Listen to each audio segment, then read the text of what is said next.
Hello बच्चा लोग, copy कलम निकाल लो भाई। सॉल्यूशन लेक्चर 5 पढ़ाने वाला हूँ, स्टार्ट करते हैं। ओके बच्चों, तो सबसे पहला टॉपिक जो मैं पढ़ाऊंगा वो क्या होगा, एक क्विक रिकैप। किसका? सॉल्युबिलिटी का। तो सॉल्युबिलिटी किसे कहते हैं? सॉल्युबिलिटी का मतलब होता है क्या कि the maximum amount of solute that can be dissolve in a particular amount of solvent at a given temperature is called its solubility. मतलब एक अगर सॉल्वेंट है, मान लो लिक्विड है, ठीक है, इसका एक पर्टिकुलर अमाउंट है या फिर गिवन अमाउंट है, कोई भी एक गिवन अमाउंट में हम लोग कितना maximum amount of solute dissolve कर सकते हैं, maximum amount of solute dissolve कर सकते हैं। इसी मैक्सिमम अमाउंट ऑफ सॉल्यूट को, उस सॉल्यूट के हम लोग क्या कहेंगे? सॉल्युबिलिटी। क्लियर? सॉल्युबिलिटी किन किन फैक्टर्स के ऊपर डिपेंड करता है? पहला फैक्टर था नेचर। किसका nature? Nature of solute and solvent. ये मैंने लेक्चर 3 में बता दिया है। जैसे लाइक डिसॉल्व लाइक, मतलब अगर सॉल्यूट अगर आयोनिक है तो वो किस में डिसॉल्व ज़्यादा होगा? अगर सॉल्वेंट आयोनिक हुआ तो। और अगर सॉल्यूट अगर नॉन आयोनिक है तो वो क्या होगा? वो नॉन आयोनिक जो सॉल्वेंट है उसमें डिसॉल्व होगा। मतलब हमेशा आयोनिक सॉल्यूट हमेशा आयोनिक सॉल्वेंट खोजेगा और नॉन आयोनिक सॉल्यूट हमेशा क्या करेगा? नॉन आयोनिक सॉल्वेंट ढूंढेगा। तो ये चीज़ हो गई। सेकंड जो फैक्टर है टेम्परेचर, तो टेम्परेचर के ऊपर भी बताया था, एक्सोथर्मिक होगा तो क्या होगा, ये भी मैंने लेक्चर 3 में बता दिया था। थर्ड जो इंपॉर्टेंट फैक्टर है प्रेशर। प्रेशर के बारे में नहीं बताया था, अभी मैं बताऊंगा। तो फर्स्ट फैक्टर हो गया ये, सेकेंड फैक्टर था temperature and the third factor is pressure. अच्छा बच्चों, एक चीज़ बताओ, मैटर के जो 3 स्टेट्स होते हैं, हालांकि मैटर के तो 5 स्टेट्स होते हैं प्लाज्मा और बोस आइंस्टाइन को लेकर, बट हम लोग 3 स्टेट्स को कंसिडर करेंगे, मतलब सॉलिड, लिक्विड एंड गैस। तो ये जो मैटर के तीनों स्टेट होते हैं, सॉलिड, लिक्विड और गैस, ये जो तीनों फैक्टर्स हैं, क्या इन तीनों पे काम करेंगे? मतलब मान लो सॉल्यूट तो लिक्विड भी हो सकता है, सॉल्यूट गैस भी हो सकता है, सॉल्यूट लिक्विड भी सॉलिड भी हो सकता है। तो ये तीनों के तीनों फैक्टर क्या इन तीनों फैक्टर्स पे, तीनों चीज़ों पे, तीनों मैटर ऑफ स्टेट्स के ऊपर काम करेंगे? नहीं करेंगे। ये तीनों फैक्टर इनके ऊपर काम नहीं करेंगे। ये तीनों फैक्टर सिर्फ एक ही चीज़ के ऊपर काम करेंगे। किसके ऊपर? गैसियस। एक्चुअली होता क्या है कि प्रेशर जो ऐसा एक फैक्टर है वो कभी भी सॉलिड और लिक्विड के ऊपर काम करेगा ही नहीं। क्यों नहीं काम करेगा? क्योंकि सॉलिड और लिक्विड जो है वो प्रेशर देने की वजह से कभी भी कंप्रेस नहीं हो पाता है। लेकिन अगर सॉल्यूट अगर गैस है तो उसके ऊपर प्रेशर जो है वो काम करेगा। दैट मीन्स प्रेशर जो फैक्टर है is not applicable on solid and liquid solutes, but pressure जो फैक्टर है ये एप्लीकेबल होगा ऑन गैसियस सॉल्यूट। ठीक है, क्लियर? रीज़न क्या है कि सॉलिड और लिक्विड जो है वो प्रेशर देने की वजह से कंप्रेस नहीं होता है, इनकम्प्रेसिबल है। ठीक है, लेकिन गैस जो है उसको हम लोग प्रेशर देकर उसको कंप्रेस कर सकते हैं। ठीक है, मान लो ये क्या है, एक मार्कर है या फिर एक बोर्ड, क्या है ये सब? क्या है? सॉलिड है। तो इसको प्रेशर देकर क्या इस बोर्ड को हम लोग छोटा कर सकते हैं? नहीं कर सकते। कितना भी प्रेशर दे दो नहीं कर सकते। ठीक है, सिमिलरली अगर एक पानी है, एक लिक्विड वाटर बोतल है, उसमें अगर पानी है, उसको हम कितना भी प्रेशर कर दें वो पानी जो है वो उतना ही रहेगा, वो फिर वो उसको हम लोग कंप्रेस नहीं कर सकते। तो वाटर को और माने लिक्विड को और सॉलिड को हम लोग प्रेशर देकर कंप्रेस नहीं कर सकते। लेकिन अगर गैस है, गैस जैसे इस रूम में बहुत ज़्यादा गैस है, उसको हम लोग कंप्रेस कर सकते हैं, एक छोटी सी जगह में उसको कंप्रेस करके लेकर आ सकते हैं। तो प्रेशर फैक्टर जो है वो लिक्विड और सॉल्यूट्स पर काम नहीं करेगा, बट प्रेशर फैक्टर जो है वो गैसियस अगर सॉल्यूट है तो उसके ऊपर काम करेगा। तो बच्चों अगला टॉपिक जो है वो क्या है? Dissolution of A gas in a liquid. एक लिक्विड में जब हम लोग एक गैस को डिसॉल्व करते हैं तो एक्चुअल होता क्या है? सपोज मान लो ये एक बीकर है, इसमें इतना अमाउंट ऑफ लिक्विड है, ठीक है, इसमें हम लोग क्या करेंगे? कुछ गैस डाल देंगे। तो गैस डाल दिए, गैस मॉलिक्यूल्स क्या होते हैं? हमेशा दूर दूर होते हैं, एक दूसरे से अलग अलग दूर दूर फैले हुए होते हैं ना, क्योंकि काइनेटिक थ्योरी ऑफ गैस में था ना पोस्टुलेट्स कि गैस मॉलिक्यूल हमेशा क्या होता है? चीज़लेग चायोटिक मोशन में होता है। मतलब यहाँ वहाँ वहाँ यहाँ हमेशा एक दूसरे से कोलिजन करते रहते हैं, लड़ते झगड़ते रहते हैं और हमेशा मूवमेंट पर रहते हैं, हमेशा बहुत अशांत रहते हैं, भागते फिरते हैं, इधर उधर उधर इधर भागते फिरते हैं। तो गैस मॉलिक्यूल्स जो है ये मान लो कि बीकर में हम लोग भर दिए और फिर बीकर को क्या कर दिए? क्लोज कर दिए। अब उसके बाद होगा क्या कि गैस मॉलिक्यूल्स तो मूवमेंट में होता है, यहाँ वहाँ यहाँ भागते रहता है। तो क्या होगा कि इस जो लिक्विड का सरफेस है, इस लिक्विड के सरफेस के साथ गैस मॉलिक्यूल क्या होगा? कोलाइड करेगा, कोलिजन करेगा। जब कोलिजन करेगा तो क्या होगा कि अट्रैक्शन फोर्स क्रिएट होगा गैस मॉलिक्यूल्स और लिक्विड सरफेस के बीच में, और उस अट्रैक्शन फोर्स के चलते क्या होगा कि ये जो गैस मॉलिक्यूल है ये इसके अंदर में डिसॉल्व हो जाएगा। ठीक है, मतलब ये जो गैस मॉलिक्यूल है ये अल्टीमेट क्या होगा? ये तो सरफेस है, इसके अंदर में डिजॉल्व हो जाएगा, लिक्विड सरफेस के अंदर में डिजॉल्व हो जाएगा और कुछ गैस मॉलिक्यूल बाहर भी रहेगा, ठीक है। लेकिन यहाँ पर एक चीज़ ध्यान देने वाली चीज़ है, क्या कि ये जो डिसोल्यूशन का रेट है और जो गैस मॉलिक्यूल इसके अंदर रहता है वो क्या करता है कि वो अपने सगे संबंधियों से तो दूर हो जाता है, क्योंकि उसका सगे संबंधी कहाँ है, यहाँ पर है, तो उसका अंदर में मन नहीं लगता है, तो वो क्या चाहता है कि वापस अपने सगे संबंधी के पास जाए। तो इसीलिए क्या होता है कि जो गैस मॉलिक्यूल अंदर गया, फिर क्या होता है कुछ देर बाद वो गैस मॉलिक्यूल बाहर भी चला आता है, और इस तरीके से दोनों का जो रेट है, मतलब जिस रेट से गैस मॉलिक्यूल सॉल्यूशन के अंदर आ रहा है और जिस रेट से गैस मॉलिक्यूल सॉल्यूशन के बाहर जा रहा है, दोनों का रेट जो होता है बराबर होता है, ठीक है। तो दोनों जो रेट्स हैं, मतलब इसका रेट दोनों इक्वल हो जाते हैं, ठीक है। इसी स्टेज को हम लोग क्या कहते हैं, इक्विलिब्रियम, मतलब डायनेमिक इक्विलिब्रियम, ठीक है।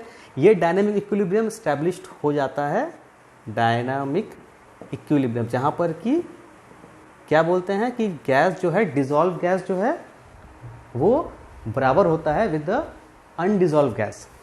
मतलब ये जो डिजॉल्व गैस है ये और ये दोनों क्या होता है, इक्विलिब्रियम में होते हैं। मतलब जिस रेट से गैस जो है लिक्विड के अंदर घुस रहा है, उसी रेट से लिक्विड का जो गैस है वो गैसेस स्टेट, मतलब अपने सगे संबंधियों के पास चले जा रहा है। तो दोनों जो रेट्स हैं वो दोनों रेट्स बराबर हो जाते हैं, मतलब जो गैस डिजॉल्व है becomes equal to gas undissolve, दोनों के जो रेट्स हैं वो दोनों इक्वल हो जाते हैं। इसी स्टेज को कहते हैं हम लोग डायनेमिक इक्विलिब्रियम, और इस स्टेज को डायनेमिक इक्विलिब्रियम पहुंचने के बाद अल्टीमेट इस सॉल्यूशन को हम लोग बोलते हैं सैचुरेटेड सॉल्यूशन। सैचुरेटेड सॉल्यूशन तभी बोलेंगे जब पूरा का पूरा जो चीज़ है वो डायनेमिक इक्विलिब्रियम में पहुंच जाएगा। तो इसको क्या कहते हैं, सैचुरेटेड सॉल्यूशन। और सैचुरेटेड सॉल्यूशन जब हो जाएगा तब देखेंगे कि इस लिक्विड में अल्टीमेट कितना गैस मॉलिक्यूल है।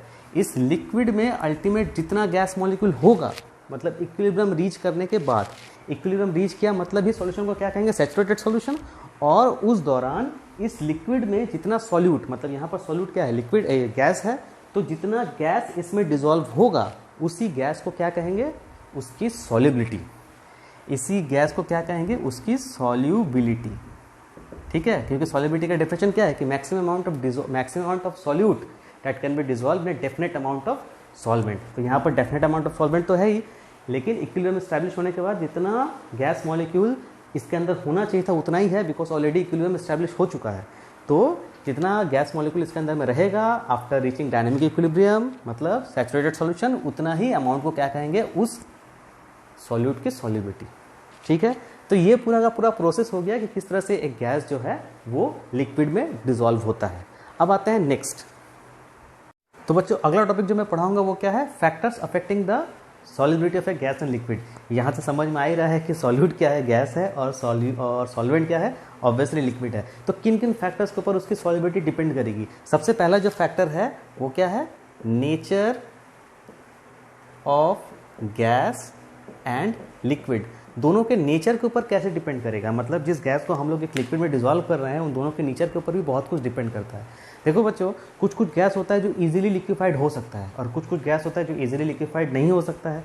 तो जो भी गैसेस इजीली लिक्विफाइड हो सकते हैं, इसमें पहला पॉइंट क्या होगा कि जो भी गैसेस जो है वो इजीली लिक्विफिएबल हैं, जो कि इजीली हम उसको लिक्विफाइड कर सकते हैं, मतलब लिक्विड में तब्दील कर सकते हैं, वो सब गैसेस के बीच में हम लोग क्या देखते हैं, क्या कि उन दोनों के बीच में इंटरमॉलिक्यूलर फोर्स ऑफ अट्रैक्शन ज़्यादा होता है। मतलब those gases which are easily liquefied have high internuclear force of attraction, या फिर इंटरमॉलिक्यूलर फोर्स ऑफ अट्रैक्शन, ठीक है। उनके बीच में क्या होता है कि इंटरमॉलिक्यूलर फोर्स ऑफ अट्रैक्शन बहुत ज़्यादा हाई होता है। तो जब उन गैसेस को हम किसी लिक्विड के सामने लेकर आते हैं, मतलब जिसमें हमको डिसॉल्व करना है, तो क्या होगा कि फट से क्या होता है कि वो लिक्विड मॉलिक्यूल उस गैस को अट्रैक्ट कर लेता है, क्योंकि गैसेस के बीच में इंटरमॉलिक्यूलर फोर्स ऑफ अट्रैक्शन बहुत ज़्यादा हाई है। तो फट से क्या होगा, अट्रैक्ट कर लेगा, मतलब वो झट से क्या होगा, उसमें डिसॉल्व हो जाएगा। तो इससे क्या होगा, अल्टीमेट हाई सॉल्युबिलिटी हम लोग को मिलेगी, ठीक है। हाईली क्या होगा, वो सॉल्युबल होगा, पहली चीज़ ये। दूसरा, इसी में इसके सब सेक्शन 2 में हम लोग क्या बोल सकते हैं कि the gases which are not easily liquefiable, मतलब जो आसानी से हम लोग लिक्विफाइड नहीं कर सकते हैं, ठीक है, नॉट easily liquefiable, FIABLE, जिसको हम लोग आसानी से हम लोग लिक्विफाइड नहीं कर सकते हैं, मतलब लिक्विड में तब्दील नहीं कर सकते हैं। तो वो सब गैस मॉलिक्यूल्स क्या होगा, जब भी उसको जब आसानी से लिक्विफाइड नहीं कर सकेंगे तो क्या होगा, उनके बीच में जो फोर्स ऑफ अट्रैक्शन है वो भी बहुत ज़्यादा नहीं होगा, बहुत कम होगा। तो जब बहुत कम होगा तो उसको किसी लिक्विड सरफेस के पास जब लेकर आएंगे तो क्या होगा, झट से अट्रैक्शन होगा, नहीं होगा, क्योंकि अट्रैक्शन फोर्स होगा कहाँ, इंटरमोलिकुलर फोर्स ऑफ अट्रैक्शन तो बहुत पुअर है, तो नहीं होगा। तो इसीलिए ये सब गैसेस क्या होता है, इनका जो सॉलिबिलिटी है ये लो होता है, लो सॉलिबिलिटी। किसके लिए, क्यों, बिकॉज इट हैव लो या फिर very weak intermolecular force of attraction. ठीक है, इंटरमोलिक्यूलर फोर्स ऑफ अट्रैक्शन। अब जैसे इसका एग्जांपल ले लो, जैसे मान लो कि कुछ गैस है, जैसे एग्जांपल CO2, ये इजीली लिक्विफाइड हो सकता है, आसानी से लिक्विफाइड हो जाता है। तो ये क्या होगा, ये वाटर में हाईली सॉल्युबल है। जैसे सोडा वाटर हाईली सॉल्युबल है कि नहीं, ठक से ढक्कन खोलते हुए घुड़ से निकलता है एकदम सोडा झट से निकलता है, आवाज़ फिजी आवाज़ निकलता है, एक्चुअली उसमें से कार्बन डाइऑक्साइड निकलता है। दैट मीन्स ये क्या हो सकता है कि इसको हम लोग इजीली लिक्विफाइड कर सकते हैं। ठीक है, दूसरा क्या है कि हाँ, नॉट इजीली लिक्विफाइड, एग्जांपल ले लो नाइट्रोजन हाइड्रोजन, इसको हम लोग इजीली लिक्विफाइड नहीं कर सकते हैं। तो इसीलिए ये क्या है, वाटर में बहुत कम सॉल्युबल होता है, बहुत इजीली वो सॉल्युबल होता नहीं है, बहुत लो सॉल्युबिलिटी होती है। ओके, दो चीज़ होगी। अब आ जाओ थर्ड, इसी में अब कुछ गैस जो होता है, मतलब इसी के सब सेकंड थर्ड में कुछ गैस जो होता है वो क्या होता है कि सॉल्वेंट के साथ में कुछ गैस जो होता है वो क्या होता है, लिक्विड के साथ, लिक्विड में जाते ही वो क्या हो जाता है, आयोनाइज हो जाते हैं। तो ऐसे गैसेस जो लिक्विड में जाने के बाद वो आयोनाइज हो जाते हैं, तो वो सब गैस का होता है हाई सॉल्युबल होता है, हाईली सॉल्युबल होता है। जैसे HCl को अगर हम लोग वाटर में डालते हैं तो क्या होता है, झट से वो आयनाइज हो जाता है। कैसे आयनाइज होता है, H+ और Cl- आयन। ठीक है, तो जो भी गैसेस इस तरह से आयोनाइज हो जाते हैं वो सब क्या होते हैं, लिक्विड में ज़्यादा सॉल्युबल होते हैं। ठीक है, फोर्थ पॉइंट क्या होगा कि कुछ गैस जो है वो लिक्विड में जाके क्या होते हैं, आयोनाइज होते हैं। लिक्विड में जाने के बाद वो रिएक्ट करते हैं विद लिक्विड के साथ। अगर कुछ गैस अगर लिक्विड के साथ में अगर रिएक्ट करने लगे तो क्या बोलेंगे कि वो जो गैस जो है लिक्विड में जाके अच्छी तरह से डिसॉल्व हो जाएगा, मतलब सॉल्युबिलिटी भी ऑटोमेटिक क्या होगा, हाई होगा। जैसे एग्जांपल एमोनिया को जब भी हम लोग वाटर में डालते हैं तो जाने के बाद क्या होता है, वाटर के साथ रिएक्ट करने लगता है, मतलब NH4+ और OH में अमोनियम आयन और हाइड्रोक्सिल आयन तैयार होता है। तो इस तरह के गैस जो वाटर के साथ या फिर लिक्विड के साथ रिएक्ट करने लगेंगे वो भी हाईली सॉल्युबल होंगे, और जो गैसेस वाटर में जाके आयनाइज्ड हो जाएंगे या फिर डिसोसिएट हो जाएंगे, या तो आयनाइज्ड होंगे या फिर डिसोसिएट हो जाएंगे, वो भी क्या होगा कि हाईली सॉल्युबल होंगे।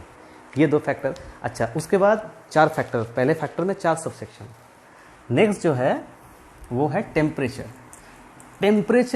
सॉलिड्स में जो टेम्परेचर वाला फैक्टर था इसमें भी मोर और लेस वही है, टेम्परेचर। अच्छा, इसमें क्या बता रहा है, देखो कि क्या कह रहा है कि मान लो सॉल्यूट और सॉल्वेंट सॉल्यूशन में तो होता ही है तो बोलोगे सर ये कौन सी नई बात है, सॉल्यूट और सॉल्वेंट तो हर सॉल्यूशन में होता है। ठीक है, तो गैस जब भी सॉल्यूट जो गैस है उसको जब भी हम लोग लिक्विड सॉल्यूट में डिसॉल्व करते हैं तो वो प्रोसेस क्या होता है, हमेशा एक्सोथर्मिक होता है। बताया था इसके पहले, जब भी एक गैस को हम लोग वाटर में या फिर लिक्विड में डिसॉल्व करते हैं तो वो जो प्रोसेस होता है वो एक्सोथर्मिक होता है। ठीक है, गैस प्लस वाटर को मिला के क्या बनाया, सॉल्यूशन बनाया, डिसॉल्व किया तो क्या बन गया, सॉल्यूशन। और एक्सोथर्मिक है मतलब इसके साथ में क्या होगा, हीट इवॉल्व होगा, इसीलिए इसको बोला जाता है क्या, एक्सोथर्मिक प्रोसेस। हीट इवॉल्व होगा इसलिए कहते हैं इसको एक्सोथर्मिक प्रोसेस।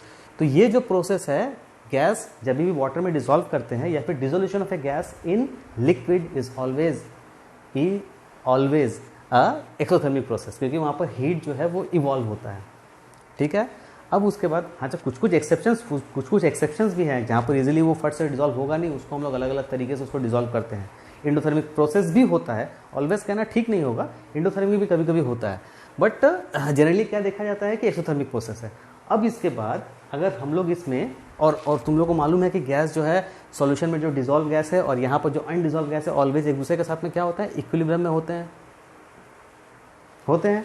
अब इसके बाद मान लो इसमें अगर हम लोग टेम्परेचर अगर हम लोग इंक्रीज़ करें, मतलब बाहर से अगर टेम्परेचर ऐड करें, ठीक है, बाहर से आप लोग इसमें अगर टेम्परेचर ऐड करें या फिर टेम्परेचर बढ़ा दें अंदर में, तो क्या होगा? टेम्परेचर हमेशा वहाँ जाएगा जहाँ पर टेम्परेचर का खपत ज़्यादा हो रहा है। खपत कहाँ हो रहा है? टेम्परेचर यूज़ कहाँ हो रहा है? देखो, प्रोडक्ट में हीट निकल रहा है, रिएक्टेंट में हीट नहीं है, रिएक्टेंट में हीट का खपत है, इसीलिए वो प्रोडक्ट में हीट निकल रहा है। मतलब अल्टीमेट अगर हीट देखा जाए तो कम कहाँ है? हीट कम यहाँ पर है, यहाँ पर हीट ज़्यादा है। तो जब भी बाहर से टेम्परेचर देंगे तो क्या होगा? टेम्परेचर हमेशा वहाँ जाएगा जहाँ पर कि हीट कम है, होता है ना। तो हीट कम है तो कहाँ जाएगा टेम्परेचर? ऑब्वियसली इस तरफ जाएगा। तो इस तरफ जाएगा तो इसका मतलब क्या हुआ कि जो इक्विलिब्रियम है उसको मूव कराएगा इधर।